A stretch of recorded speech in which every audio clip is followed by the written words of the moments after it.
We know that when we get people right, we get business right. So I'd like to welcome you back to my podcast that focuses on 3 areas I specialise in: leadership, performance, and culture. You'll hear my guests talking about their experiences and expertise, and will be providing thought-provoking insights around putting the human factor back into business. Each conversation will be accompanied by a free downloadable guide to save the strain on your memory, and resources that will make it easier to put the great ideas we discuss into action. I'm your host, Lisa, psychologist, psychotherapist, and founder of It's Time for Change, and I thrive on conversations that make a difference. So reach out to me. My details are in the show notes along with the resources. Grab a cuppa, sit back, and enjoy.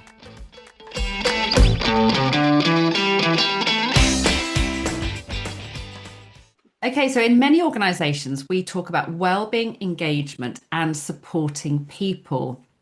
But often that translates into occasional conversations, initiatives, or policies, rather than something that's actually embedded into everyday practice.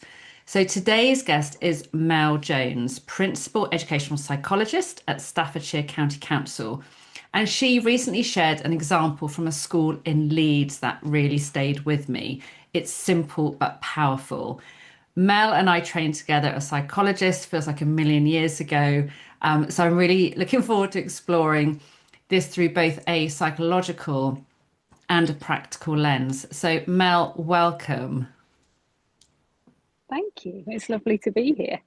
I have to say you get 10 out of 10 for perseverance, having just been running around your office in Annika Rice style, which also ages us, trying to find the right place to sit. So thank you so much for that.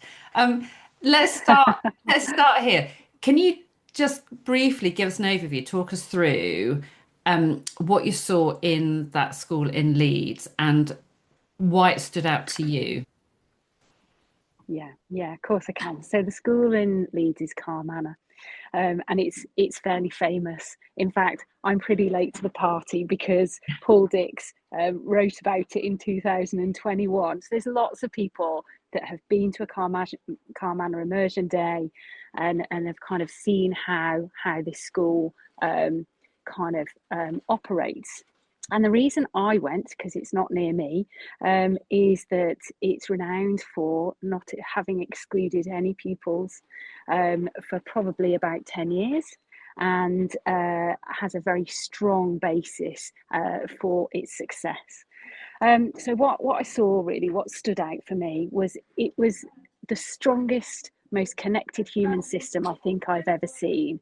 And this was built around a system of check-ins on Monday mornings, which are then repeated on Wednesdays and then on Friday afternoons. And it's using a coaching model, which is very simple in its kind of conception, and incredibly powerful, I think. So by 9:15, there had been, I'd had 3 groups of people checking in with me. So I'd had a check-in with the senior leadership team of the school. I'd then gone into the school hall and all of the adults were there, not just the teachers, all the adults in the system were there. And we checked in again in a coaching group. And then we checked in a last time with the students in their classes, in the student coaching groups. So it was hugely powerful. And I'd love to tell you that in the 4 years I've had in my present role, I've been checked in on other people like that, but that's quite simply not how it's been. But it really helped answer the question of how are people showing up today? And that's why I want to unpick this with you, because I think when if someone was to hear about that in a workplace, they would go, "Oh, that's all very well for those schools. They're a very different breed of organisation to us, and of course they can fit that sort of stuff in, and we can't." And I really want to sort of knock that myth on the head today. But before we go into thinking a bit more about that, what's happening psychologically when people are really given that space to check in like that? So it's so vitally important. It goes back to the old adage, pay attention to what you want to see. So if you want to see calm and connected and effective human systems, you've got to build the supports that enable that to happen. So really, psychologically, there's two things, I think, two systems going on here. And I guess a lot of people would say, well, we don't work with teenagers. Now, actually, Calm Manor is an all-age school, so it works with children who are primary age and secondary age, and it has an ASD, an autism resource base as well. But actually, what's really important for these systems is that for teenagers, it's a time of great change, really, biologically, around identity, and huge social change for them. So their perceptions of risk and their social sensitivities around kind of loneliness and exclusion are really high. And there's been a really neat piece of research come out last year, kind of being able to sort of show what these changes mean. And what we find is that actually, where you've got coaching models like this, where you've got this very consistent way of bringing young people into a system, it's a way of reducing actually how they perceive risk. That social contact reduces their risk perception. It also decreases their loneliness and increases their belonging. So that's quite an important system for schools. But I think for adults as well, it's really about checking in with adults to see how they're showing up for their day. So what has gone on in their world, because we can't separate ourselves into kind of work person and home person. So what is on their plate? What is going to enable them to do their best today? What do you need to help them with where they can't do that thing in the way that they'd anticipated? We all do that on a Friday. I'll do that next week and it'll be amazing. We get to Monday and there's another reason why we can't do it exactly in the way that we had anticipated. And that's the job of a leader, isn't it? Is to notice in those systems and to adapt and to support their teams to adapt to. I think you just said a really key word there about noticing. So I think this is like a fundamental shift for people noticing and responding to needs rather than just reacting when they suddenly appear, which could be at any time in any manner, and potentially in an environment where people are not haven't got the time or the headspace or the skills to be able to deal with it very sensitively. And when it does happen like that, then it's a shock to everyone, isn't it? So you've usually got a manager who's armored up, who said, to borrow a Brené Brown phrase, I didn't know about this. Where has this come from? And then you've got somebody else who's kind of also defending, going, well, I knew you'd need to know, and I can't hold on to it any longer. Those aren't effective systems for anybody, are they? No.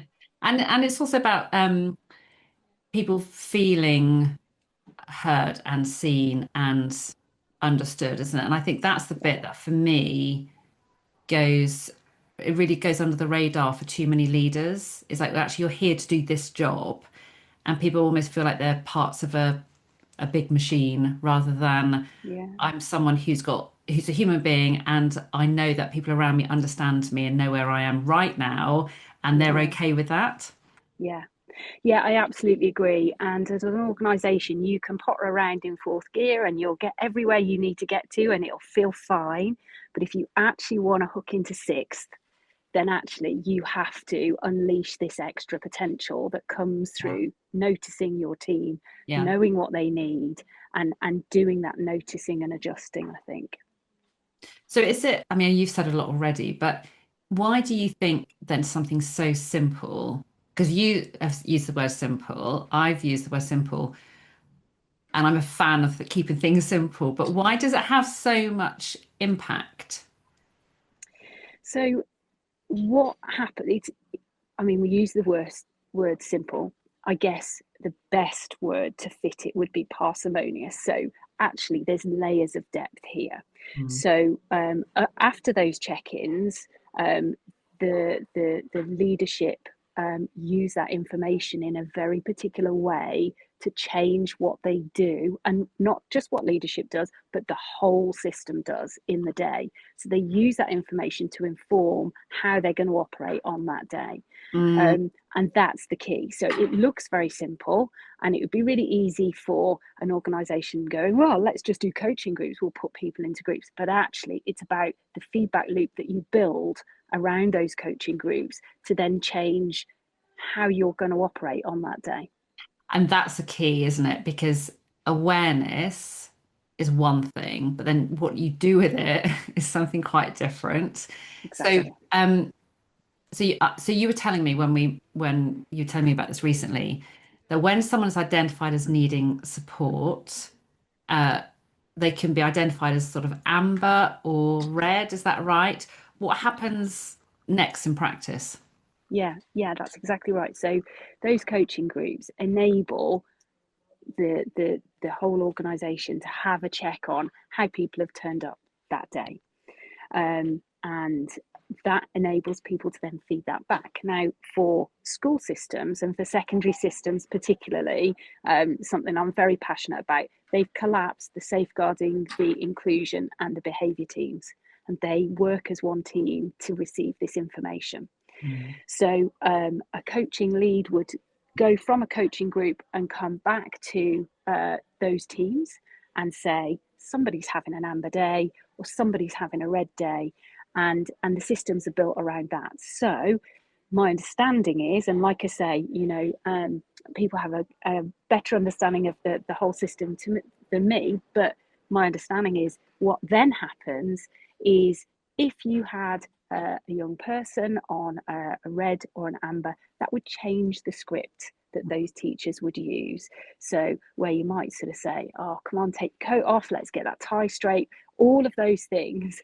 Actually, if you've got a pupil that's not going to receive that well, then actually the script would be different, because Mm. it's about noticing that emotional tension, isn't it? It's about preventing issue, finding different ways to have those conversations, not reducing standards or changing expectations, but doing it in a way that Mm. means that it's likely to end up in success rather than likely to end up in a, how could you ask me after the weekend I've had? Yeah. So that's really important. And I think the other thing that struck me is that feeds into how they support at break times, how those non kind of or less structured times, there's adults there who are ready for those conversations. And I think that's like, just listening to you describe that, it really sort of makes the point of that the fact is a simple concept, but actually in reality, it takes a lot of thought to put it into place, because the way they share the information across a school, so I'm just thinking about the organisations I work with, it's not just the person who's sitting next to them or the person who's in that space in that moment. It's about everyone who comes into contact with those individuals, knowing who we need to be aware of is not in the best place. And that takes some coordination in terms of getting the right Yeah, information to the right people. And also, there's people holding that information in mind so that when they come across all these different faces, they know like how we're treating people. I think that's yeah, that's very impressive. yeah. And you can see, so it looks simple on the surface, but actually the depths of it are Yeah, huge, aren't they? And yeah, that makes it a real organisationally rich system. yeah. And I think it's information rich based on kind of data that's come out of those coaching sessions, rather than Yeah, everyone's assumptions yeah, and judgments and yeah, everything else that we see when someone comes in to the office or into the school and doesn't look like they are ready to engage yeah, and isn't sort of wearing a smile on their face, and everyone makes all sorts of judgments and then treats them in potentially an unhelpful way. yeah, yeah, exactly. I think it's really powerful. So that, I guess, naturally raises some questions about what we need from adults in the system. What does this approach require from leaders and staff in terms of mindset and day-to-day behavior, because it's quite a shift from I'm here as a teacher, or if I'm thinking about the organizations I work with, I'm here to do my whatever my job is, and this kind of management and leadership stuff is my on the side. Yeah, um, so what does that take in terms of that change in mindset and their sort of day-to-day behaviors in terms of how they're showing up and engaging? yeah. So I guess I'm still learning about this as well, in terms of, kind of how, um, there are many facets of leadership, aren't there? And for me, there's a huge tension between creating a learning space where people can kind of relax and think together, and an accountability space. And I think as leaders, we're often pulled into the accountability space, which means we're looking at dashboards or we're looking at data, and that really drives us away from the human.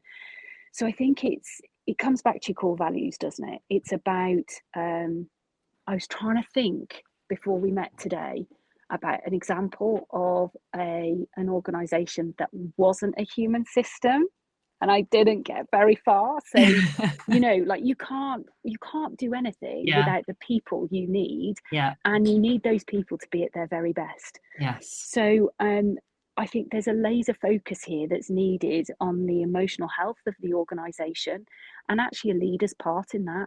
So, knowing when you armour up, knowing when you are not available for emotional check-ins, because you're not supposed to be like that all day, are you? Like, So, you can be angry at the traffic, you can come into work and go, yeah, like, just give me a minute. But where is that space? When can you offer that time? Who in your organisation finds this easier and can be with you along the journey, and who finds it harder? And why is that? Like, go and talk to them, go and find out. um, there are ways in which you can work with all sorts of different people, but you have to know, yeah, kind of have to know the bones of the people you're going to serve, don't you? yeah, You oh, know, for sure, for sure. And I love how you just described that, because it's really um, emphasizing the kind of human aspect of work and leadership but I think a lot of leaders and managers focus a lot on those tasks and their output because that's what they're yeah, measured on.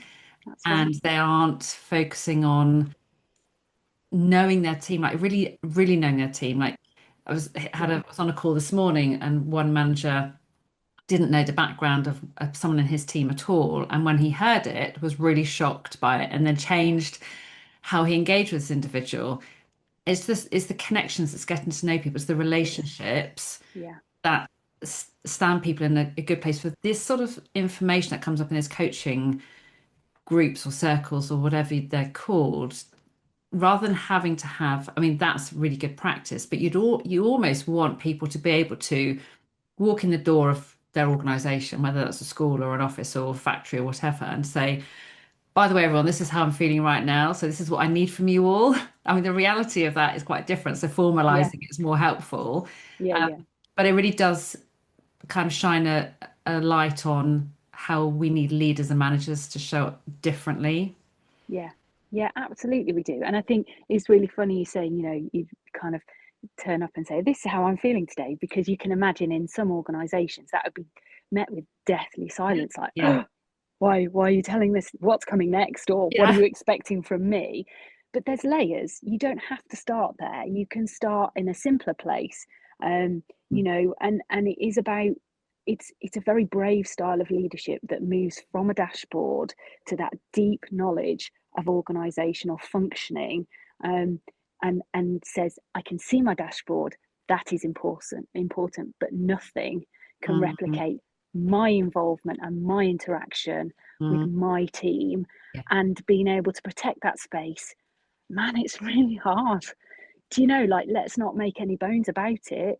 We, especially in British culture, we watch clocks, we are accountable, we deliver, and that can push out this kind of leadership, and that's important to know, Mhm. and that's important to mitigate against, I think.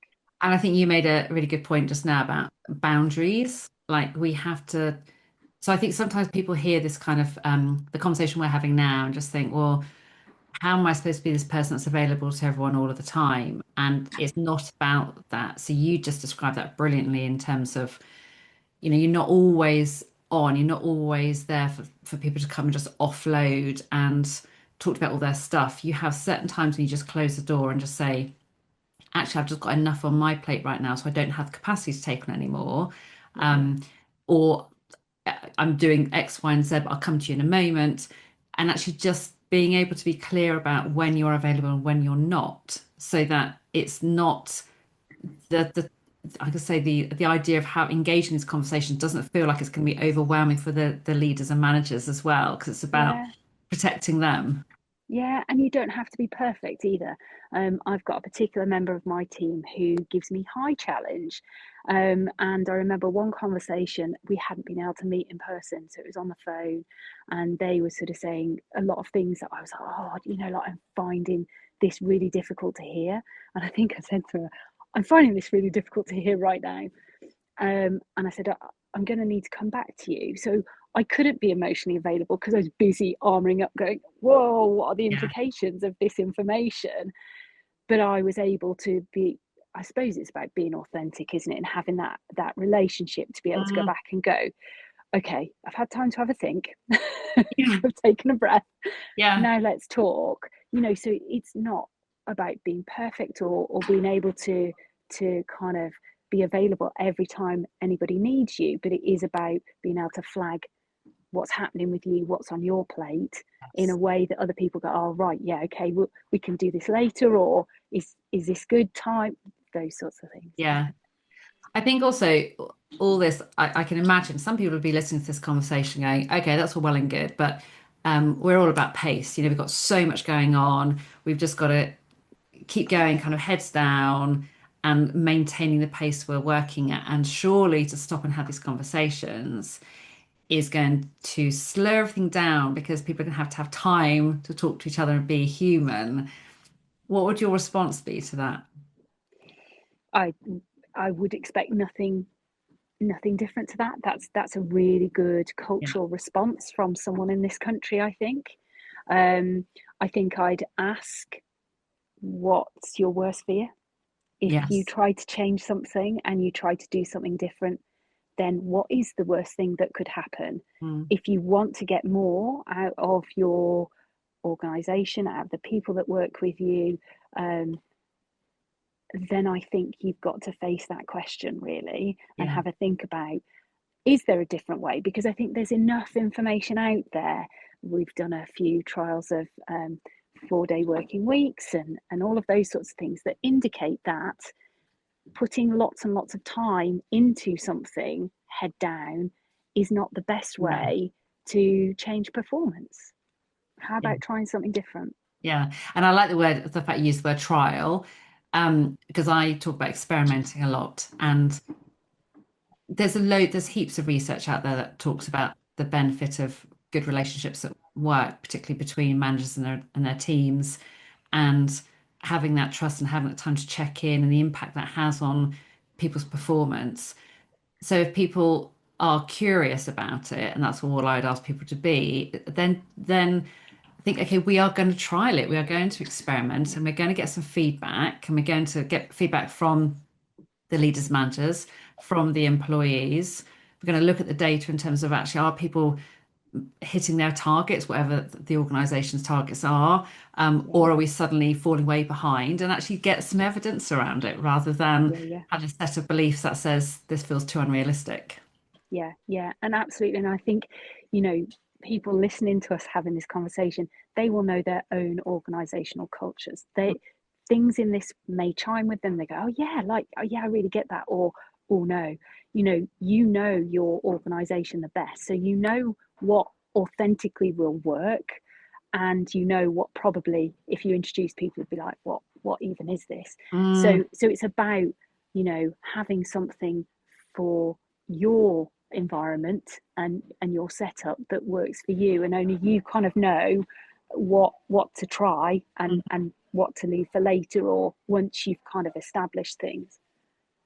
so what would you say to people who are listening to this thinking, well, this is all very well for education, but Yeah. it's really unrealistic to set up in an organization because we don't have lots of people who know about coaching and who have the coaching um, Yeah.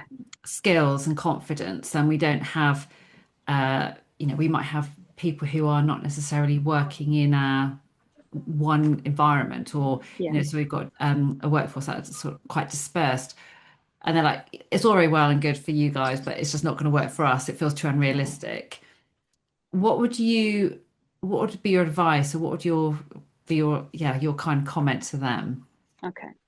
So I'd say that we're working in similar organisational cultures around productivity and around target setting, and that doesn't change no matter what kind of system you're in. And I think it would be a pretty big mistake to pick up a coaching model and kind of drop it in on a Monday morning and say, right, we're doing this today. So if you started right at the beginning, I think there are questions that leaders have no matter what your arrangements, and I think some of those questions are around: what do you know about your team? What did this person do at the weekend? And how did they show up to work on Monday morning? How did you know? um, and this is about kind of building meaningful relationships, and you're doing that so that you can build a high challenge, high support culture, so you can get all of the work done that you need to get done if you're holding someone's ropes. If they feel seen and held at work in a way that means that they can be noticed and things can be adjusted for them to do their best, because that's what everybody, I think, comes to work to do, for the most part.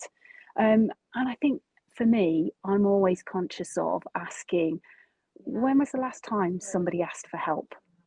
So if I've got team members who have never asked for help, I'm usually quite suspicious, because Mhm. that means that there's something that they needed help with, but they were too afraid to ask, or they asked Mm. someone else, and that's kind of not okay with me. And Or my they question could is, they could be um, also just not doing anything outside of their very safe comfort yep, zone, which is not what you want either. yeah, absolutely. And if you've got someone that is um, feeling that they can't be open, that something's stuck, or they have so much pride that they couldn't possibly admit that something needed to be different, you need to get in there and you need to understand that. And then I think, for on the other side, the reflective question is, how are you recognizing this, and how did they ask?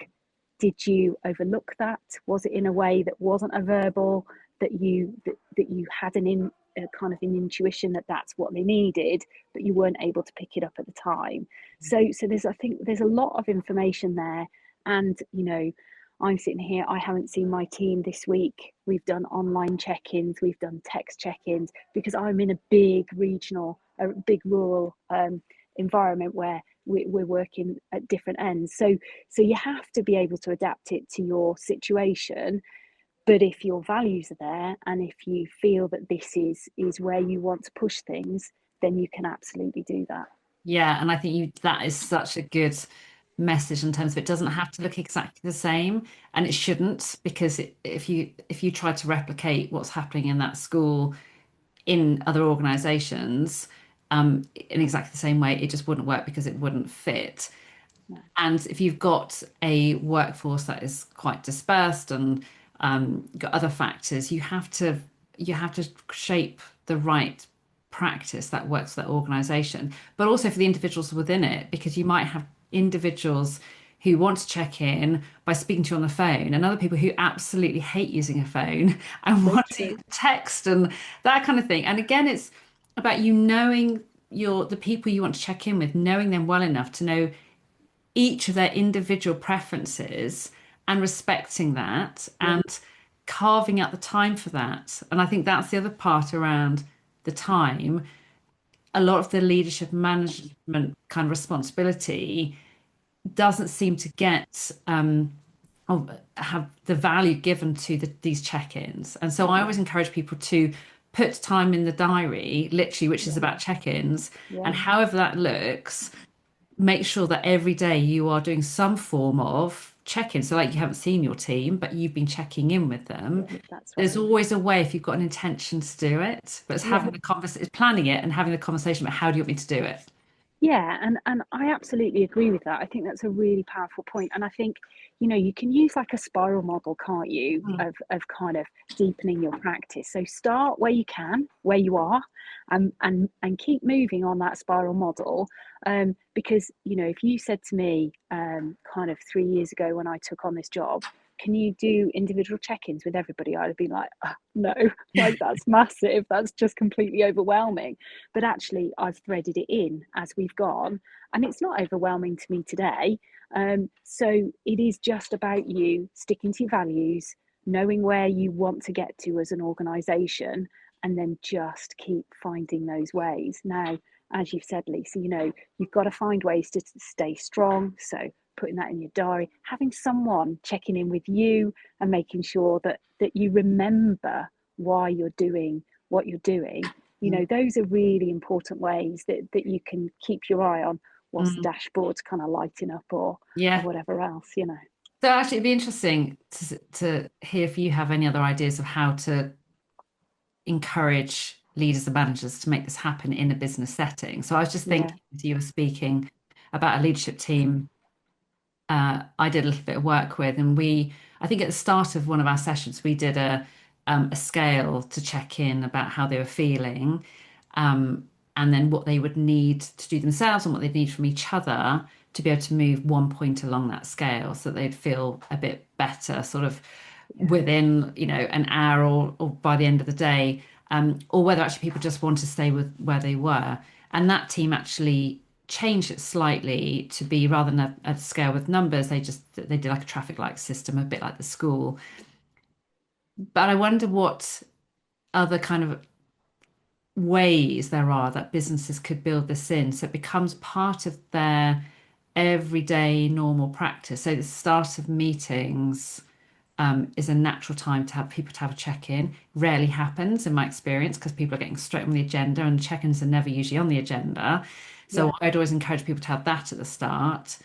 The kind of just informal check-ins where people actually make the point of phoning, texting, or whatever, just to see how people are doing. I always think also about the number of people in offices who email rather than actually getting up and walking over like the 20 meters over there to that person's yeah, desk, where we might also have a bit of a chat on the way or with the person. That's not just the email exchange. Um, have you got any other ideas? Kind of, I'm just putting you on the spot yeah, about yeah, how yeah. because it might be how you check in with people as a leader as well. Yeah. So I think for me, it all comes down to how are you gauging the emotional temperature of your organization? In what ways can you do that frequently in the day and in the months and in the years? Where are your high spots? Where are your low spots? And what opportunities do you have to check in? So if you're running kind of 1 hour back to back remote meetings, you know full well nobody's got time to go and get a drink. No one's got time to even nip to the loo.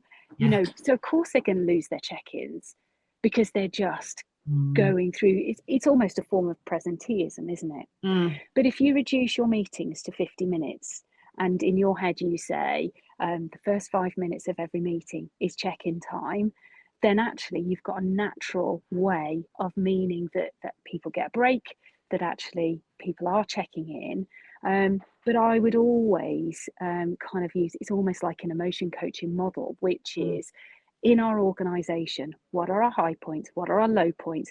Where do we need to create these check-ins? And actually the people in your team and in your organization, they know. Yes. Ask them, Oh, sit yeah. with them, co-construct, because they will be able to tell you what will work. And then you've got something that actually you don't have to be the architect of, or the person who says, remember, we're doing check-ins, because actually everybody's on the same page. So again, back to your idea of trying things, about being open and saying, this is where I want to go, and this is how I want us to work together. Help me understand how we can do this in a way, like you say, for people who don't like phone calls, who people, what could this look like? How can we make it easy and accessible? And how will it work for everybody, and you and your team together will come up with some good answers. I mean, I think there's always a room for coaching models, and I'd always talk about professional supervision, but that depends on how much you've got to change and how embedded it is in your organization already, because you might be able to do it without those systems. Yeah.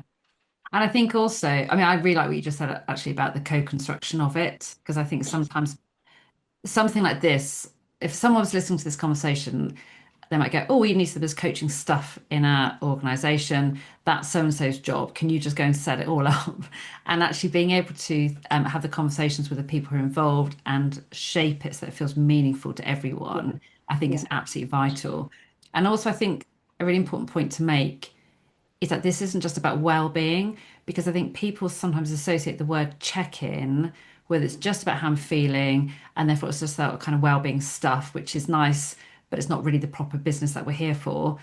When people understand that these check-ins are about relationships, are about really good communication, are about improving decision making, are kind of when innovation happens best, because people get their heads together and start talking about stuff that ideas they've got. It's everything to do with all the skills that we need, and information sharing and thinking together, and just exploring stuff that comes up that isn't on my to-do list. That's when we get real value in terms of, just nudging forward people's performance in a way that you can't predict. Yeah. I've got a really good example of this. When I took on this job, I said to people, we just had an online board, and we said, could you just put a post-it note on the board about where you learn?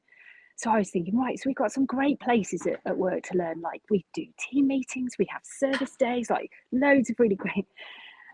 And it was just such a shock, because when we actually looked at the post-it notes, the post-it note said, I learn best listening to a podcast at the kitchen sink. One said, I read my psychology at the Wacky Warehouse on a Saturday. And it was really amazing to look at those creative spaces, but none of them were at work. No, None of them were in the structures we had created for exactly. people to do their learning in. I And know. it was such an aha moment of, okay, so our model at the moment doesn't help my team be creative, doesn't help them think kind of in a double loop about problems. And actually, I can do the day to day. I need psychologists for the have you noticed about, or what if we did it this way? Yeah. So all of our organisational change has been about trying to change that space. We're not there yet by a long stretch, but that's kind of some of the thinking I think that we need to do. Yeah, and I think there's real value in when people have something that might be a stimulus. So people go away and listen to a particular podcast, a bit like a book club. People go away and read something in their outside of the formal work environment, or listen to a podcast or something, and then come back and actually just discuss what stood out for you, what you think, what's it making you think about, and then you can kind of explore it. I think there's such a lot of value. I can't read workbooks. I've got a ton of them that it really interests me, but I can't read them at night before I go to bed, which is when I normally read, because then I'm just laying there coming up with loads of ideas. It's really not great when I'm trying to get to sleep. But it's that classic, you've got space. And so your mind just, mulls it over, and you're like, oh, I could do this, and I could do this. And, people are missing a trick if they're not tapping into that.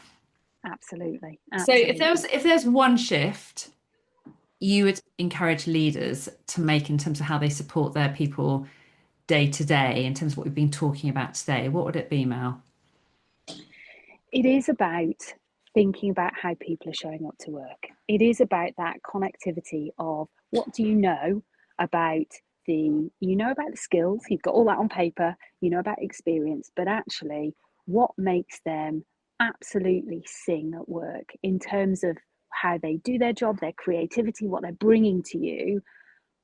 Where is that? When does that happen? What do you know about it? When are those times less often? So when does your support need to kick in? Because actually you've got someone who's worked really long, found something really hard to do.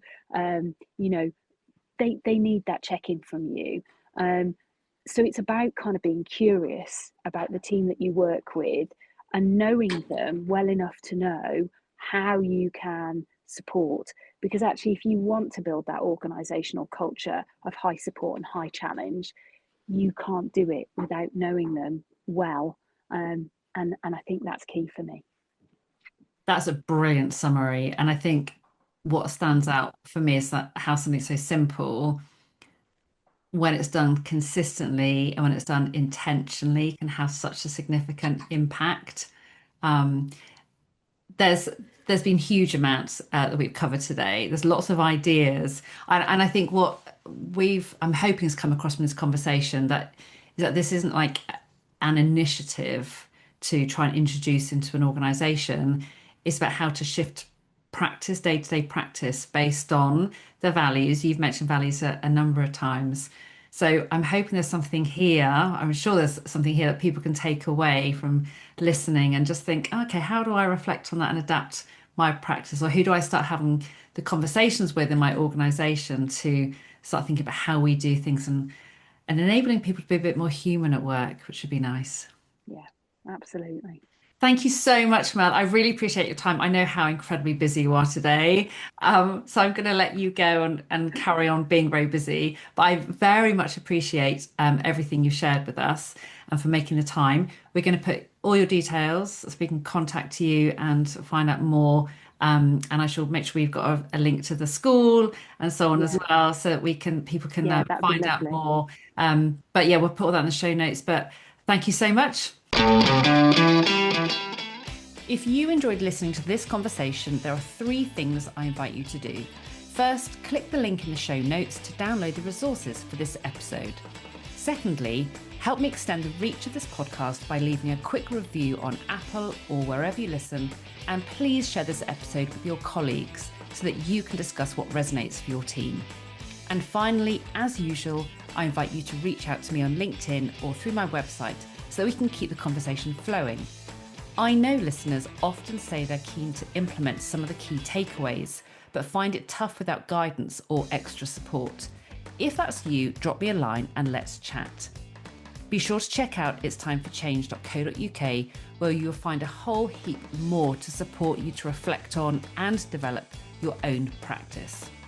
And while you're there, join the Leadership Lens to stay up to date with bespoke support services like my retained partnerships, where I'm by your side through all things leadership, culture, and performance. Feel free to reach out if you want to know more.